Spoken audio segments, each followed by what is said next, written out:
This is New York Nightly News with Chuck Scarborough, live on New York Nonstop. And we'll meet another local sports star who, at 16, is making waves in the racing circuit. Another young local is making big headlines in the world of professional sports. At 16, he is the youngest racer to participate in the testing session at Daytona International Speedway, and he had to overcome some serious odds to make it there. Luca Forgeois is here to tell us more about that. Luca, welcome. Let's start with the serious odds, because you were diagnosed with ADHD and with dyslexia at what age? The age of 7. At the age of 7. What was your life like then when you realized you had these conditions? Well, I believe at that age in New York City, it wasn't that big of a problem at the time. Like, people weren't really aware of it. So everyone just thought I was, I just had obviously a problem no one knew about. They just thought I was, I guess, a little slow. But what happened was later my mom went through the test and I took it, and at that point I got into special school and I got the proper attention to start reading and everything. And when did you develop an interest in racing?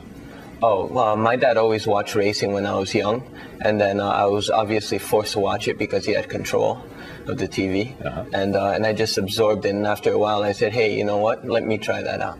And he did. He took you to a go-kart track, and you started with go-karts? Yep, at the age of 13, and then it just went from there. When did you realize you had a talent for it? The way I see it is, I don't know if I really had a talent, but my passion for it was so intense that I said I'll do whatever it takes to make it in this sport. Now, obviously, racing, when you're getting into the faster racing, not just the go-karts, but the kind of things you drive now, takes concentration. And you have to really, did you find that the racing itself helped you with your situation, with the dyslexia, with the ADHD?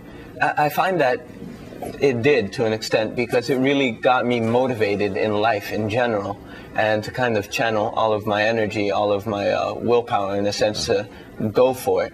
And then in the end, school is just something I had to do, and so I said, you know what, if I have to go through school and do really good in it in order to be successful in racing, then I'll do it. How are you doing in school?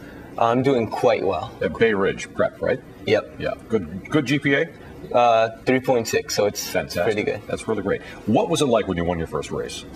Oh, I can't really even describe it. All I know is that from that day on, I knew what feeling, what emotion I was searching for every race. What's your big dream?